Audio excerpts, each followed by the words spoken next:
Opa galera, passando aqui rapidamente só para pedir para vocês se inscreverem no canal, ativarem o sininho e comentarem. Assim vocês farão com que o YouTube possa recomendar o vídeo para mais pessoas. E se vocês quiserem assistir o vídeo na íntegra, tanto o link do canal do entrevistado quanto do entrevistador estará na descrição. Bom vídeo a todos. Aí eu vou falar de novo com a linguagem bíblica. Deus não precisa de todos.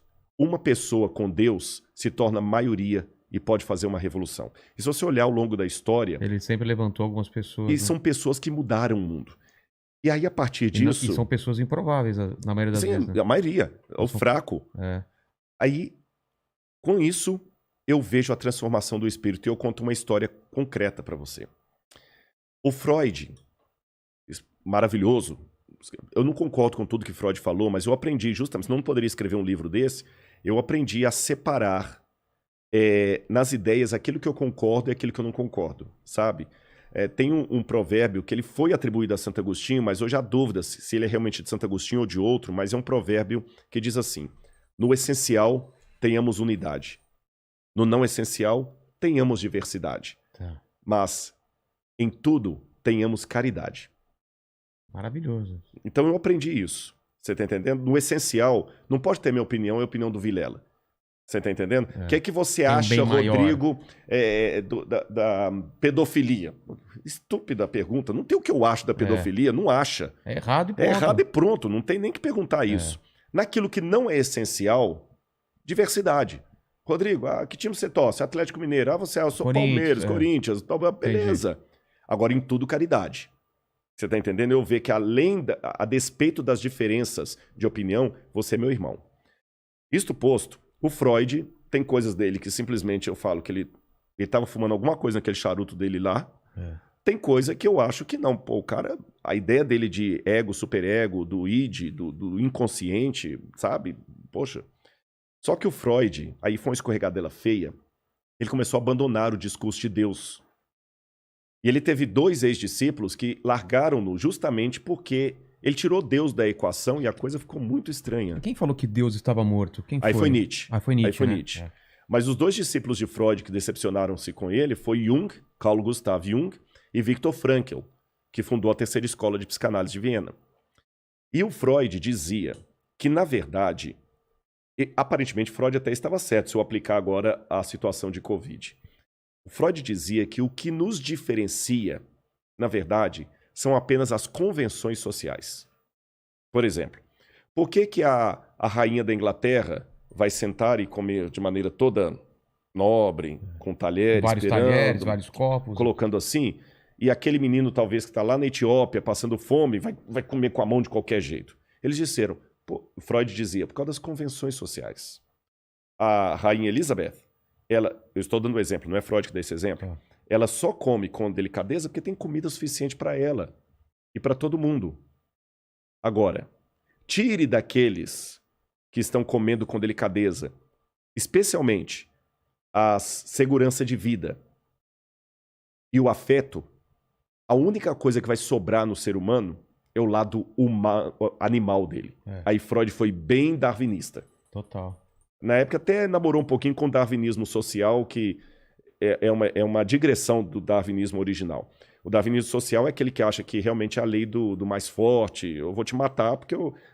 Ou seja, segundo a teoria de Freud, eu não estou atacando essas jujubas aqui, porque eu sei que se eu quiser comer a jujuba, eu como, e tem para mim, tem para você e tem para todo mundo que está aqui. Agora, coloque-nos numa situação de crise e fome, cara, eu vou virar um Jason aqui, vou te matar e você vai virar um Fred Krueger e vai tentar me matar pela jujuba. Sai fora a educação, o primeiro você. Aí o Viktor Frankl, os 3 eram judeus. Freud era judeu, Jung era judeu, Viktor Frankl era judeu. O Viktor Frankl foi apanhado pelos nazistas e foi para 2 campos de concentração, Dachau e Auschwitz. E o Viktor Frankl sofreu muito.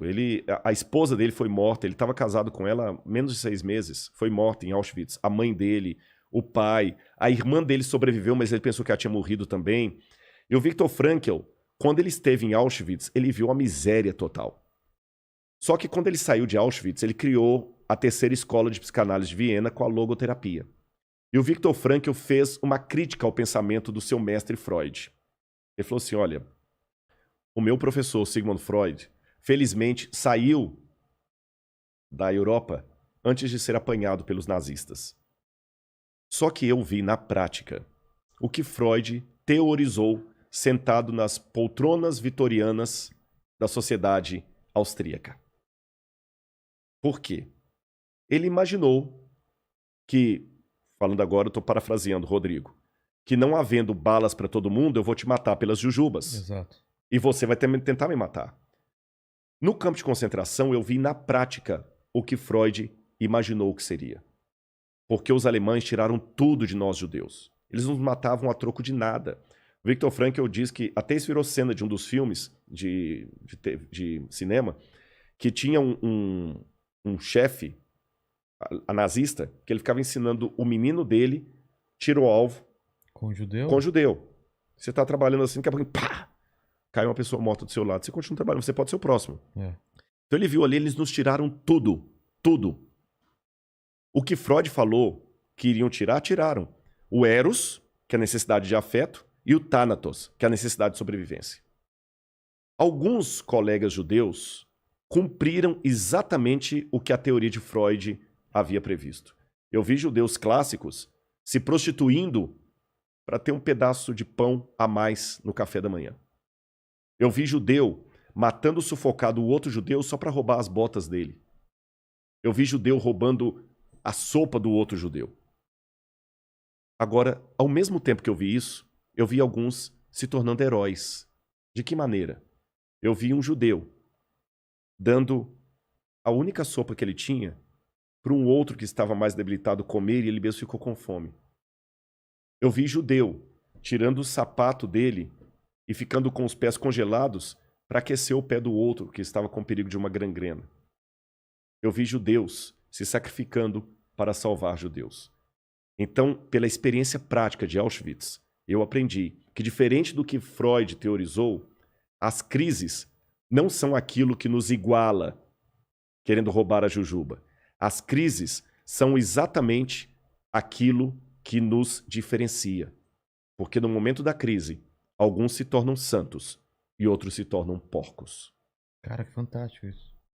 Então, e é verdade, a gente esse momento de crise que nós estamos vendo, exatamente a pandemia, loucura de política, que agora... Político roubando oxigênio. Roubando oxigênio e tudo mais, as pessoas se matando por causa de posição partidária e política, cheia roubando o lugar da de coisa de tudo vacinação. E tal. Esse é um momento caótico. Mas não quero ser necessariamente pessimista, nem ingenuamente otimista, mas de maneira fria e racionalista. Eu diria para você, que bom. É nesse momento que talvez nós vamos ter uma divisória d'águas na humanidade, produzindo novos heróis. E, citando, parafraseando o Viktor Frankl, alguns de nós se tornarão santos, outros se tornarão porcos. Não posso julgar quem é quem, eu tenho que preocupar que tipo de personagem eu me tornarei diante da crise.